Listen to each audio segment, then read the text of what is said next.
தெரிஞ்ச படத்துக்குள்ள நடிச்சவங்க ஒரு 1000 பேர் சாகடிச்சிருப்பாங்க. இங்கே படம் பார்க்குற வந்திருக்கிற ஒரு 500-1000 பேர்த்தையும் சாகடிச்சிட்டாங்க. படம் பூரா தம் அடிக்கிறாங்க, புகை பூரா நம்மக்கிட்ட வருது ஸ்க்ரீனில் இருந்து. சரி, நமக்கு தான் அப்படி தோணுதா? பக்கத்தில் இருக்க மக்கள்கிட்ட எப்படி கேட்கலான்னு பார்த்தோம்னா அவன் நம்மளோட அசிங்கமாக திட்டுறான். வணக்கம் சார். வணக்கம். டாக்ஸிக் படம் ரொம்ப எதிர்பார்ப்புகளுக்கு மத்தியில் ரிலீஸ் ஆகிருக்கு. படம் என்ன மாதிரியான ஃபீலை கொடுத்துச்சு? படம் எப்படி இருக்கு? படம் எப்படி இருக்கலாம் கேள்வியெல்லாம் கேட்காதீங்க. ரொம்ப மோசமாக இருக்குன்னு தான் சொல்ல முடியும்.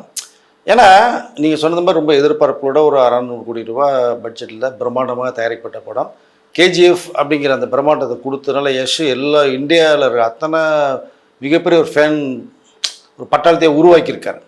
இப்போ ரொம்ப எதிர்பார்ப்புகளோடு வந்திருக்கிற படம் தான். ஆனால் எதிர்பார்ப்புகளெல்லாம் சுக்குரம் உடச்சிட்டாங்கன்னு தான் சொல்ல முடியும். ஃபேமிலி ஆடியன்ஸ் கூட காலையில் நிறைய பேர் வந்து பார்க்க முடிஞ்சுது. இனிமேல் வரமாட்டாங்கன்னு நினைக்கிறேன் யாருமே. ஃபஸ்ட்டு அது எப்படி எபிசோட சரி, second show, third show, fourth ஷோலாம் வரதுக்கு வாய்ப்புகள் இருக்காது கண்டிப்பாக.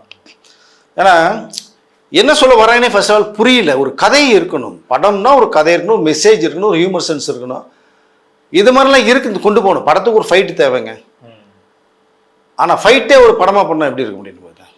ஃபைட் மாஸ்டர் தீயா பண்ணியிருக்காரு, ரொம்ப அருமையாக ஒர்க் பண்ணியிருக்காரு, அதெல்லாம் குறை சொல்ல முடியாது. ஆனால் ஃபைட்டுக்குள்ளே கதை படம் சம்பந்தம் இல்லாமல் வர்றாங்க, வெட்டுறாங்க, குத்துறாங்க, துப்பாக்கியில் குண்டு அடி பறகுது. கிட்டத்தட்ட எனக்கு தெரிஞ்ச படத்துக்குள்ள நடிச்சவங்க ஒரு 1000 பேர் சாகடிச்சிருப்பாங்க. இங்கே படம் பார்க்குற வந்திருக்கிற ஒரு 500-1000 பேர்த்தையும் சாகடிச்சிட்டாங்க. ஸோ அப்படிதான் சொல்ல முடியும் நம்ம அதை. ஏன்னா அதில் ஒரு அம்மா புள்ள சென்டிமீட்டர் இருந்தது. ரொம்ப அருமையாக கேஜிஎஃப் கொண்டு அதெல்லாம் கேஜிஎஃப்ல நீங்கள் வேறு லெவல் படமே அப்படின்னு நம்மளை அப்படியே உட்கார வச்சாங்க. ரிப்பீட் ஆடியன்ஸ் போனாங்க அந்த படத்துக்கு. 3 தடவை 4 தடவை போனவங்களாம் இருக்காங்க. இது ஒரு தடவை போனதுக்கே வருத்தப்பட்டு வெளில போகிறாங்க.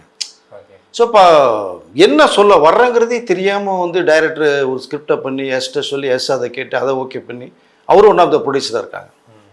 கேவிஎன் பெரிய நிறுவனம். ஸோ அவங்க 2 பேர் சேர்ந்த படம் பண்ணியிருக்காங்க. ஆனால் எப்படி ஒரு கதை உருவாகுது? ஸ்க்ரீன் பிளேயும் பண்ணலை, கதையே மொத்தத்தில் இல்லை. முதல்ல 3 கால் நேர படம், 3 கால் நேரத்துக்கு நீ என்ன சொல்ல வர்றீங்க? ஃபர்ஸ்ட் டாக்ஸிக் லவ் சொல்கிறீங்க, ரைட். அது அழகாக மைல்டாக வேற ஒரு பாயிண்ட் ஆஃப் வியூவில் வேறு ட்ராவலில் சொல்லிட்டு போகலாம். நம்ம இதை இதுக்கு ஒரு கேங்ஸ்டர் எடுத்துட்டீங்க. 1947 ஓப்பன் பண்ணுறீங்க கோவாவில். கோவா ஒரு கலர்ஃபுல்லாக இருக்குது. ஸோ கோவானாலே ஒரு கேஷ்னு இருக்குது. அது இது தம் அடிக்கிறது, தண்ணி அடிக்கிறது, படம் பூரா தம் அடிக்கிறாங்க, புகை பூரா நம்மக்கிட்ட வருது ஸ்க்ரீனில் இருந்து. வெட்டுறாங்க, அந்த ரத்தம் தெரிக்கிற நம்ம மேலே, துப்பாக்கி கொண்டு நம்ம மேலே துப்பாக்கி கொண்டு பட்டும் போட்டுருக்கு. அப்படி படம் பூரா. ஸோ அப்போ எந்த அளவுக்கு வந்து ரொம்ப கஷ்டமான ஒரு படத்தை கொடுத்து நம்ம பாட்டு வந்துருக்குங்கிறத தான் தெரியுது. இப்படி நம்ம பேசும்போது கஷ்டமாக தான் இருக்குது, சொல்கிறது கஷ்டமாக தான் இருக்குது. வழியில் சொல்லி தான் தீரணும். நீங்கள் சொல்கிறத பூரா அக்செப்ட் பண்ணிட்டு படம் சூப்பர் அப்படிலாம் சொல்ல முடியாது. ஆனால் என்ன ஒரு தவறு பண்ணுறாங்கன்னா, இந்த ப்ரொமோஷனுக்கு வரும்போது ஒரு படத்துக்கு ப்ரொமோஷன் ரொம்ப தேவை.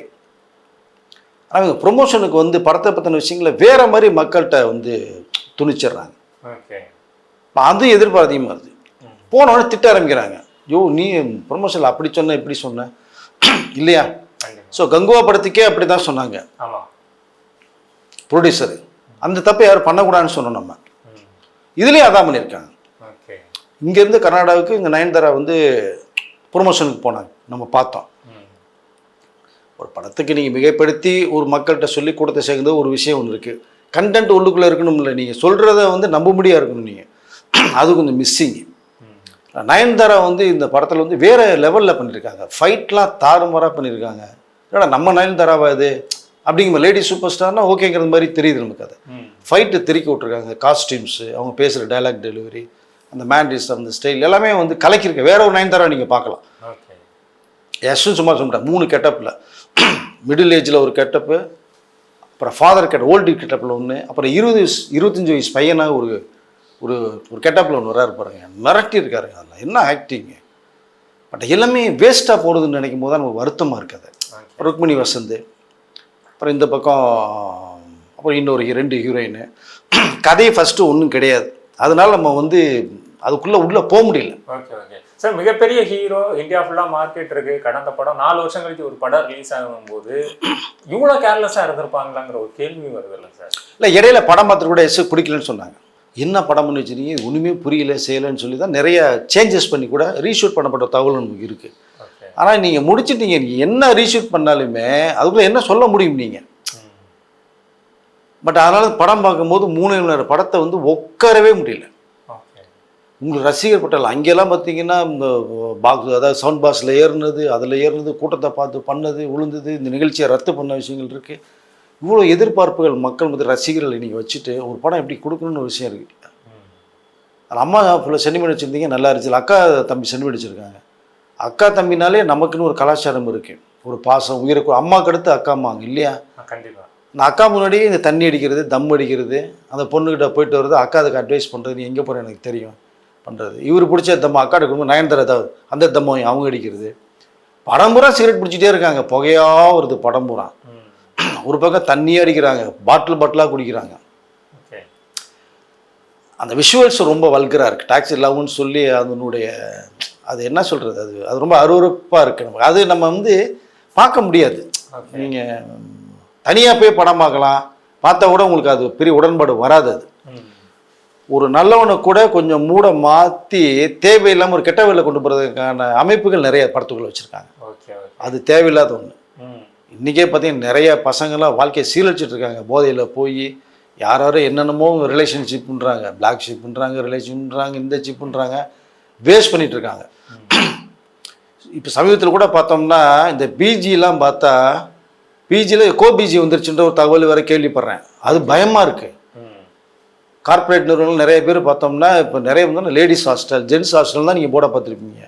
அதுக்கு வேறு மாதிரி ஏதோ போர்டை வெளியில் வச்சுட்டு நீங்கள் பிஜின்னு வெளியூர்லேருந்து வந்து பசங்க தங்குறவங்க இருக்காங்க. நீங்கள் அங்கே 2 பேர் தங்குறது மாதிரிலாம் பிஜி வச்சுருக்கான்னு கேள்வி விடும்போது ஸோ நம்மளுடைய சூழ்நிலை எதை நோக்கி போகுதுன்னே தெரியல நமக்கு. அதை அன்றைக்கி அண்ணாநகரில் நேற்று பார்த்துட்டு வரேன், ஒரு பொண்ணு ஒரு பையனை 2 பேர் சேர்ந்து அந்த வலது கையில் டீ கிளாஸு, லெஃப்ட்டில் சிகரெட் பிடிச்சி தம் அடித்து போய் விட்டுருக்காங்க 2 பேரும். அந்த பொண்ணுக்கு தான் அறிவிக்கணும், இவனுக்கு அறிவு வேணாமா, ஒரு பொண்ணை வச்சுட்டு ரோட்டில்ங்க பிளாட்ஃபார்ம் கடையில். அப்போ இது இவ்வளோ மோசமாக போயிட்டு சமயத்தில் இந்த படம் பார்த்தா என்ன உங்களுக்கு அதை இதெல்லாம் நார்மலைஸ் பண்ணுறது மாதிரி இருக்குது. இதெல்லாம் ஈஸி, டேக் இட் ஈஸி, இப்படி தான் நீங்கள் இருந்துட்டு போங்க அப்படிங்கிற மாதிரி நமக்கு இது இருக்குது. ரொம்ப ஒரு கொடுமையான விஷயம். பட் இதை படம் பார்த்துட்டு வந்து ஜீரணிச்சிக்க முடியல. சரி, நமக்கு தான் அப்படி தோணுதா, பக்கத்தில் இருக்க மக்கள்கிட்ட எப்படி கேட்கலான்னு பார்த்தோம்னா அவன் நம்மளோட அசிங்கமாக திட்டுறான். எங்களுக்கு 200 ரூபா போச்சு, டைம் போச்சு, 8 மணி ஷோ வச்சு 6 மணிக்கு எந்திரிச்சு வந்தான், சாப்பிடாமல் வந்தான், இதுக்கு தான் வந்தோமா அப்படின்லன்னா இப்போ யஷ் மேலே எந்தளவுக்கு நம்பிக்கை இருந்தால் அவங்க வந்துருப்பாங்க. அதான் நம்ம பார்க்கணும் நம்ம அதை. ஸோ அப்போ ஒரு மெசேஜோட ஒரு கதை நீங்கள் சொல்லுங்கள். எத்தனையோ கதைகள் இருக்குது. அந்த டைரக்டர் கீது மோகன்தாஸ் எப்படி இப்படி ஒரு விஷயம் பண்ணாங்கன்னு தெரியல. எந்த மாதிரி நோக்கத்தில் அவங்க டைரக்ட் பண்ண ஸ்பாட்டில் இருப்பாங்க, அத்தனை ஜென்ஸ் இருப்பாங்க. ஸோ லேடி டைரக்டர் எப்படி அந்த விஷுவலில் பண்ணாங்க முதல்ல, அந்த ஒப்பீனியன் என்ன வரும்? இது கதை தான் படம் தான், ஆனால் ஒப்பீனியன் பேட் ஒப்பீனியன் வரும். எனக்கு ஒரு கேள்வி என்ன வருதுன்னா, இதுக்கு முன்னாடி KGF 1 இருக்கட்டும் 2 இருக்கட்டும் ஃபேமிலி ஆடியன்ஸ் எல்லாரும் போய் பார்த்து மிகப்பெரிய ஒரு பெண்கள் பட்டாளமும் குழந்தைகள் பட்டாளமுமே அந்த படத்துக்கு இருக்கும் பொழுது எப்படி இவ்வளோ சீன்ஸ் உள்ள படத்தை கண்டிப்பாக A சர்டிஃபிகேட் தான் கிடைக்கும், இந்த கதையை ஏன் பண்ணணும் யஷ் அப்படிங்கிற ஒரு கேள்வி வருது இல்லை சார்? அதுதான் எனக்கும் வருது. எப்படி பண்ணார் இந்த கதையை கேட்டார், எப்படி ஒத்துக்கிட்டார், எப்படி அந்த விஷுவலில் பண்ண ஆரம்பித்தார். ஏற்கனவே ஒரு சின்ன கான்ட்ரவர்சி போச்சு, ஒய்ஃப் பார்த்துட்டு ரொம்ப டென்ஷனாக எமோஷனல் ஆனாங்கன்ற விஷயங்கள்லாம் போச்சு. அவங்க யஷோட ஒய்ஃப் பார்த்துட்டு இது படம் தான் கதை தான் அப்படின்லாம் சமாளிக்கலாம், ஓகே. ஆனால் நீங்கள் மெசேஜ் மூலம் கொண்டு வர்றீங்க மக்கள். எம்ஜிஆர் அவர்கள் எடுத்துங்க எவ்வளோ கருத்துக்களை சொன்னார் படங்கள் மூலமாக இல்லையா? ஒரு மனுஷன் அந்த படம் பார்த்தாலே தெம்பா ஒரு தன்னம்பிக்கை வரும் அவனுக்கு. இது வந்து கெட்டு போகிறதுக்கு வாய்ப்புகள் இருக்குது இந்த படம் பார்த்தா. சொல்லலாம் நீங்கள் யஷ் பண்ணதை வந்து பெரிய பிளைண்ட் மிஸ்டேக் பண்ணியிருக்காரு. ஃபஸ்ட்டு கதையே இல்லை, அந்த கதைக்குள்ளே ஒரு லவ்வை கொண்டு வர்றீங்க, 3 லவ்வை கொண்டு வர்றீங்க. அந்த 3 லவ்வுக்குள்ளேயும் ரொமான்ஸும் ரொம்ப வெரி பெஸ்ட்டு ரொமான்ஸ் சீன்ஸ் பண்ணுறீங்க. ஸோ அதுதான் மொத்தத்தில் வந்து என்ன சொல்கிறதுனே தெரியலைங்கிற வேதனையில் சொல்கிறேன். ஆனால் சொல்லி தான் தீரணும். அடுத்து இந்த தவிர அவங்க யாருமே பண்ணிடக்கூடாது. ஏன்னா உங்களுக்கு ஒரு பெரிய ஃபேன் கிளப் இருக்குது, பேன் இண்டியா படம், பேன் வேர்ல்டு படம் பண்ணிடுறீங்க, உலக ரசிகர்கள் உங்களுக்கு இருக்காங்க, எதிர்பார்ப்புகள் நிறையா இருக்குது. அதான் இன்னைக்கு கிட்டத்தட்ட பார்த்தீங்கன்னா டே உள்ளே 100 கோடி வரைக்கும் இப்போ நெருங்க போகிறதா தகவல் வருது. நல்ல விஷயம். KGF மாதிரி கொடுத்தீங்கன்னா இதை வந்து 1000 கோடி அசால்ட்டாக அடிச்சுட்டு போயிருக்கும். இன்னைக்கு இது வந்து 100 கோடி தாண்டதே பெரிய விஷயம் பேசப்பட வேண்டிய சூழ்நிலைக்கு தள்ளப்பட்டது அப்புறம். சார் எனக்கு இன்னொரு கேள்வி என்னன்னா சார், குழந்தைங்க ஃபேமிலி ஆடியன்ஸ் எல்லாம் சேர்ந்தாதான் அந்த மிகப்பெரிய ஒரு பிளாக் பஸ்டர் கொடுக்க முடியும், கலெக்ஷன் ஆகுங்கிற போது படமும் 600 கோடியில் எடுத்திருக்காங்க, அதை ஒன்லி 18+ வச்சு இவங்க கவர் பண்ணிடலாங்கிற நம்பிக்கை உங்களுக்கு எப்படி சார் வந்துச்சு? நீ 18+ சொல்லிட்டீங்க, நான் 40+ தான் சொல்ல முடியாது. அப்படி தான் இருக்குது. பட்டு பணம் எப்படி ரிட்டர்ன்ஸ் எடுப்பாங்கலாம் தெரியாது, சொல்ல முடியாது அதை. ஏன்னா ரொம்ப டோட்டல் ஒப்பீனியனே வந்து ஒரு பேட் ஒப்பீனியன் தான் வந்திருக்கு அதை. ஓகே. அதனால் இந்த பசங்களுக்கு அழகாக போய் ஒரு என்டர்டெயின்மெண்ட்டாக ஜாலியாக நீங்கள் லவ் சீன்ஸ் வைங்க, தப்பு கிடையாது. அது ஒரு பொய்ட்டிக்கான ஒரு லவ்வை வச்சு கொண்டு போயிருந்தீங்கன்னா ரொம்ப சிறப்பாக இருந்திருக்கும். கதை ஒன்றுமே இல்லை. பட் எஸ் நடிப்பு நல்லா இருக்குன்னு சொன்னேன் நான். இதை அந்த 20 years பையனாக வரக்கூடிய கேரக்டர் மிரட்டியிருக்காரு. நயன்தாரா டிஃப்ரெண்ட் ரோலில் பண்ணியிருக்காங்க. ருக்மிணி வசந்த் மற்ற கேரக்டர்ஸ் என்ன எதை நோக்கி கதை போகுதுன்னே தெரியாது. நீங்கள் ஒரு ட்ராவல் இருக்கணும்ல, ஸ்டார்ட் பண்ணால் ஒரு மிடில் பண்ணால் ஒரு எண்டு ஒரு ட்ராவல் இருக்கணும்ல. நீங்கள் எங்கெங்கேயோ சுற்றும் கதை. ஓகே. திடீர்னு வருவாங்க, திடீர்னு துப்பாக்கி வெடிக்கும், கத்தி எடுப்பாங்க, கபடா எடுப்பாங்க, வெட்டுவாங்க. இதுதான் பட்டம் பூரா இருக்குது. எதுக்கு வர்றாங்க, எதுக்கு சண்டை போடுறாங்க, எதுக்கு அத்தனை பேர் சாவுற, ஒரு 1000 பேர் சாவடிக்கிறாங்கன்னா எதுக்குன்னே புரிய மாட்டேங்குது. பில்டப் ஷாட்லாம் எப்படி சார் இருந்தது? இல்லை அதெல்லாம் நல்லா இருக்குங்க. நீங்கள் அந்த ஹீரோயிசம் உள்ள அந்த ஷார்ட்ஸ் எல்லாம் மிரட்டியிருக்காங்க. ஷார்ட் பிஜிஎம்லாம் அதெல்லாம் வந்து தெருக்கி விட்டுருக்காரு. அதான் சொன்னேன், யஷ் வந்து சூப்பராக பண்ணியிருக்காரு. இந்த 3 கெட்டப்பில் ஒரு ஃபாரின், அதாவது நம்ம ஒரு இது ஹாலிவுட் படத்தை பார்த்தா எப்படி லைக் பண்ணோம் அந்த மாதிரி ஒரு மேக்கிங் இருக்குது. எல்லாமே ப்ளஸ்ஸாக இருக்குங்க. மேக்கிங் ஸ்டைல் நல்லா இருக்குது, பிரம்மாண்டம் இருக்குது, கேமரா நல்லா இருக்குது, மியூசிக் ஒர்க் நல்லா இருக்குது, ஆர்ட் டைரக்டர் ஒர்க்கு மிரட்டி இருக்காரு. நல்ல ஒரு லைன் எடுத்துக்கிட்டு நீங்கள் மிஸ் பண்ணிட்டாங்க. பட் கதையை கோட்டை விட்டுட்டு அந்த டாக்ஸி லவ்ங்கிறத எடுத்துக்கிட்டீங்க. டாக்ஸி லவ் சரிங்க, அதுக்கு பின்னாடி சுற்றுற கதைகள் இருக்குல்ல, அது நீங்கள் அழகாக கொண்டு போயிருந்தீங்கன்னா சூப்பராக இருந்திருக்கும். ஓகே. இது வந்து நார்மலாக சொல்ல போனால் நிறைய இடங்களில் வந்து ஒரு இடத்துல கல்யாணம் பண்ணிட்டு ஒய்ஃபை வச்சுட்டு இன்னொரு இடத்துல போய் சின்ன வீடு வச்சுக்கிட்டு போகிறது மாதிரி தான் கதை இது சுருக்கமாக. அப்போ அந்த ஒய்ஃபு அப்பா அம்மாலாம் பெரிய டென்ஷன் ஆவாங்கல்ல, அடித்தடி போகும்ல, அதுதான் கதை. அவங்க போட்டு தள்ளுறாங்க, இவர் பதிலுக்கு போட்டு தள்ளிடுறாரு. ஸோ படம் வந்து டோட்டலாக ஏதோ ஒன்றில் கொண்டு போய் வச்சு முடிக்கிறாங்க. அதுதான் நாம் என்ன செய்கிறோமோ அதுதான் நமக்கு ரிட்டர்ன் வரும் அப்படிங்கிற லைன் தான் சொல்லுவாங்க. நயன்தாரா டைலாக் வேறு ஒன்று இருக்கும். ஸோ அந்த மாதிரி ஒரு டைலாக் போட்டு தான் முடிச்சிருக்காங்க. பட் இதுதான் கதை. உங்களுக்கு புரிஞ்சால் புரிஞ்சுங்க, புரியலன்னா ஒரு 200 ரூபா ப்ளஸ் ஒரு 100 ரூபா எக்ஸ்ட்ரா 300 ரூபா கொடுத்து படம் பார்த்தீங்கன்னா புரிஞ்சுக்குவீங்க. ஆனால் திட்டிட்டு தான் வரீங்க வரும்போது, என்னையா படம் பார்த்துருக்கீங்க பண்ணுவீங்க அப்படின்னு தான் சொல்ல முடியும். ஓகே. ஸோ அப்படி தான் டாக்ஸிக்கு இருக்குது. ஓகே சார், நிறைய தகவலை பகிர்ந்துக்கிட்டீங்க, ரொம்ப நன்றி சார். நன்றி.